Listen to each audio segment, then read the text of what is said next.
Mesdames et messieurs, bonjour, ravi de vous retrouver pour cette nouvelle édition de votre programme quotidien Midi au Caire en ce jeudi le 18 novembre 2021. Alors à la une de notre actualité, c'est l'arrivée du prince Charles en Égypte. Le président Abdel Fattah el-Sisi l'a reçu donc à son arrivée.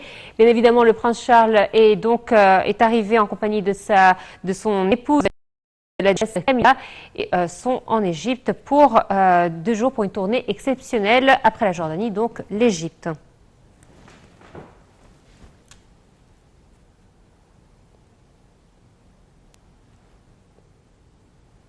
Bien entendu, vous aurez beaucoup plus d'informations concernant cette visite durant la journée.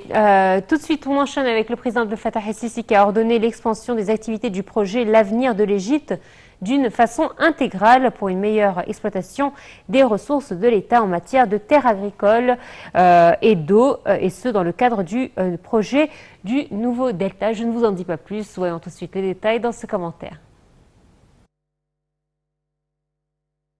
Le président Abdel Fattah el-Sisi a ordonné l'expansion des activités du projet L'avenir d'Égypte d'une façon intégrale pour une meilleure exploitation des actifs, des biens et des ressources de l'État en matière de terres agricoles et d'eau, et ce dans le cadre du projet du nouveau delta. Le chef de l'État qui s'est réuni mercredi avec le commandant des forces aériennes, le général Mohamed Abbas Helmi, du conseiller du président de la République pour l'urbanisme, le général Amir Saïd Ahmed et le directeur du projet L'avenir de l'Égypte, Baha'eddin El-Ghanem, a notamment fait le suivi de l'état d'avancement du dit projet pour la bonification d'une superficie totale de plus de 2 millions de fédans. Le président a surtout discuté de l'acheminement légal de l'eau pour l'irrigation de ces terres, ainsi que de la situation des centrales d'adoucissement de l'eau destinées à ce projet. Il a également examiné le système de mécanismes agricoles et d'industrialisation des produits agricoles. Le chef de l'État a enjoint de considérer le projet de l'avenir d'Égypte comme la locomotive qui entraînera le développement du secteur agricole dans l'État via l'adoption de géants concepts et entités agricoles susceptibles d'effectuer un élan qualitatif dans ce secteur et de réaliser la sécurité alimentaire tout en affirmant l'importance du recours aux moyens technologiques modernes en ce qui concerne l'agriculture et l'irrigation. Il a enfin souligné la nécessité de voir le projet se focaliser sur la production des articles stratégiques nécessaires afin de réduire le fossé de l'importation et d'exploiter ce projet pour réaliser une valeur ajoutée à la production agricole. Le Premier ministre Moustapha Madbouli a mis l'accent sur l'importance de se conformer aux mesures de précaution mises en place en vue d'endiguer la propagation du coronavirus. Madbouli a fait cette déclaration mercredi lors de la réunion hebdomadaire du cabinet ministériel. Une de ces mesures inclut la présentation d'un certificat de vaccination par chaque employé ou citoyen à son entrée dans n'importe quelle installation public. Le cabinet ministériel a suivi lors de cette réunion les mesures prises concernant le dossier de la solidarité sociale ainsi que les derniers développements des initiatives lancées dans les divers domaines, dont celui de la santé, des sports, de l'éducation et des transports en vue de répondre aux besoins des citoyens. Le Premier ministre a salué les messages importants lancés par le président Abdel Fattah el-Sisi à Paris, à la tête desquels le soutien qu'accorde l'Égypte à l'unité des institutions libyennes. Et le ministre des Affaires étrangères, Samar Chokri, a participé via visioconférence à la réunion ministérielle du comité de liaison dédié à la coordination de l'assistance internationale au peuple palestinien qui se tient à Oslo, en Norvège. L'ambassadeur Ahmed Hafez, porte-parole du ministère des Affaires étrangères, a déclaré que le discours de l'Égypte comprenait l'expression de sa gratitude et de son soutien continu au comité de coordination de l'assistance internationale au peuple palestinien. Il s'agit d'un important mécanisme international de coordination des efforts et des contacts entre les parties concernées dans le but de soutenir nos frères en Palestine. Hafez a ajouté que le discours abordait les efforts de l'Égypte pour fournir un soutien humanitaire aux frères en Palestine, ainsi que pour la reconstruction de la bande de Gaza, à la lumière de l'annonce faite par le président de la République à cet égard, ainsi que des mesures mises en œuvre en coordination avec l'autorité nationale palestinienne dans cet objectif. Il a également été souligné que les donateurs internationaux devraient s'engager à continuer d'apporter leur appui au peuple palestinien. Et on enchaîne avec la santé cette fois-ci.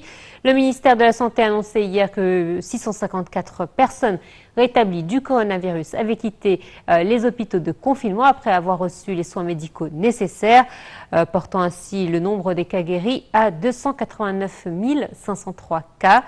L'adjoint de la ministre de la Santé a déclaré que 960 nouveaux cas de coronavirus avaient été détectés, ce qui porte le nombre total des personnes contaminées jusqu'à présent à 346 808. Le ministère de la Santé annonçait aussi avoir répertorié 71 nouveaux décès, ce qui augmente le nombre total des victimes de la Covid-19 à 19 707 cas.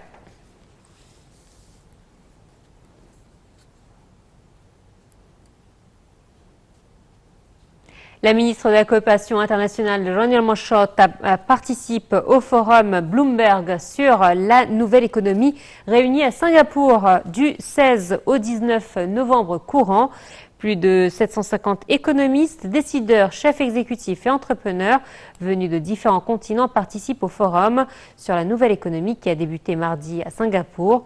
Premier grand rassemblement post-COP26. Les participants sont censés contribuer à ce que les organisateurs du forum de Bloomberg espèrent être une nouvelle réflexion sur les voies vers une reprise mondiale, alors que le monde se remet de l'impact de la pandémie de Covid-19.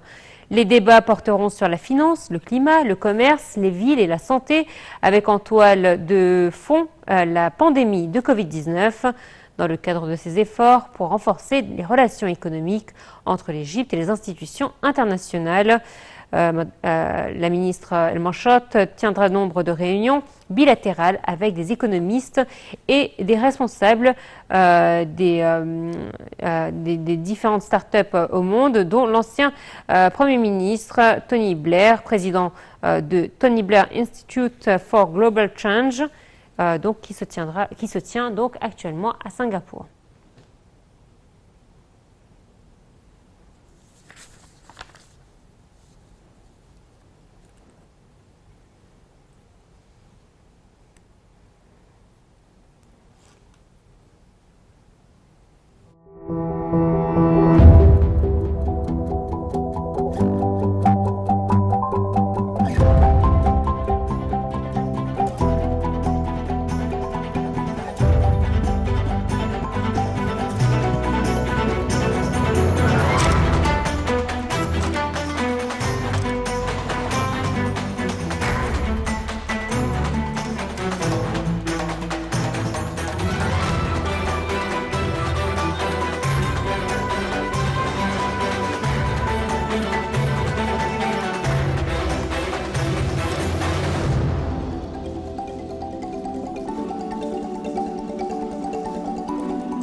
في كل حتة في بلدنا حكاية مستنياك. روح عيشها وصورها على هاشتاج This is Egypt وخلي العالم يعرفها زي ما انت شايفها.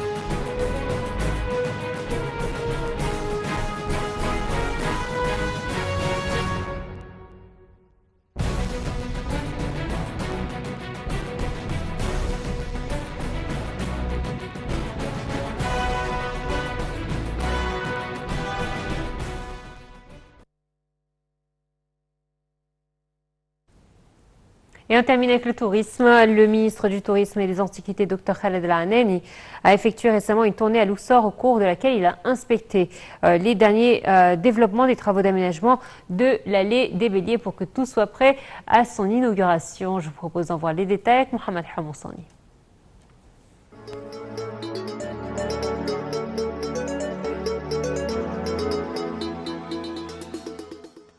Le ministre du Tourisme et des Antiquités, Dr Khaled El-Anani, s'est rendu au temple de Luxor et à la route de parade connue sous le nom de l'allée des Béliers en vue d'inspecter les derniers développements des travaux d'aménagement, la préparation de la zone archéologique, l'augmentation de l'efficacité des services touristiques fournis aux visiteurs et les préparatifs effectués sur le site en vue de la célébration de Luxor. Ceci intervient après avoir terminé l'atelier élargi avec les responsables, les représentants de l'entreprise exécutant la célébration de Luxor et poursuivre la présentation artistique de la célébration qui se tiendra au cours des prochaines semaines dans le but de promouvoir le tourisme dans le gouvernorat de Luxor et mettre en valeur ses activités touristiques, ses monuments et sa beauté. Le ministre du Tourisme et des Antiquités a commencé sa tournée en inspectant les itinéraires de la visite au temple de Luxor, le chemin de parade, les travaux de restauration et d'aménagement qui ont été réalisés et le nouveau système d'éclairage conforme au schéma culturel de ce site pour mettre en valeur la zone archéologique et sa splendeur. Il a également passé en revue les travaux réalisés pour mettre en place une exposition renfermant de rares tableaux qui remontent au 19e siècle à des endroits précis de la route de parade. Ces tableaux racontent l'histoire des temples de Karnak de Luxor, la route de parade qui relie les temples, les plus importantes découvertes archéologiques, les images et les scènes de vacances des célébrations qui ont eu lieu dans les temps anciens. Il a également inspecté l'équipement nécessaire réalisé par la société exécutant la célébration, y compris les décorations, les éléments artistiques et le matériel de propagande pour décorer les rues, les places et les marchés de Luxor. Lors de sa tournée avec le gouverneur de Luxor, le ministre du Tourisme et des Antiquités a inspecté les zones et les rues entourant le temple de Luxor et la route de la Corniche. Il a enjoint d'améliorer l'efficacité des routes et des trottoirs ainsi que les travaux des plantes, arbres et palmiers situés le long de la corniche et des places. Il a également donné ses directives d'achever la peinture des clôtures, des poteaux d'éclairage et des façades des bazars touristiques situés sur la route et d'embellir des panneaux routiers pour couvrir la région d'une apparence civilisée.